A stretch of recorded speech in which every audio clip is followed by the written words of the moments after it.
kasta oo xafiiska soo gaaro ma ahan qasab in maxkamadda la horgeeyo waxaa loo kala fiirinayaa sharciga dalka u yaalo kiisas waxaa jiraan kiisas fudud ah oo lagu dhaqaajiyo dhibanaha soo dacwaday oo kiiskiisa wadan karo ama joojin karo haddii dadka dhaxaan waa soo heshiinay waxaan rabnaa inaa kiiskiga ka naqdaan rabaa wuu ka naqan karaa isla markaas waxaan sameynaynaa inaan galxir sameyno galka joojino aan maxkamad u gudbinin kiiska hadduu ku saabsan yahay qalqalgelin amniga guud sida qof la dilo kaleento in burcadnimo la sameeyo kiisaskaas waa kiisaska xafiis ahaan loo dhaqaajiyo kana hortagayaan in dad dhibaateynaya ummadda kaleento in laga qabto taasna waxay u horseedaysaa in la gaaro nabad iyo horumar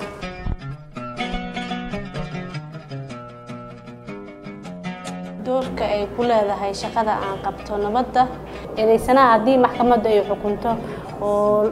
xabsi ama lagu xukumo wuxuu markaas falku markaas geystay waxay ka mid tahay qayb ka mid ah nabadda in qofka dambiilaha ay laga qabto ummadana si ay dadka kale uga nabad galaan qofkan dambi lahayna inaan qofna aysan cadaalad darro jirin oo sidaas ay nabadda ugu qayb qaato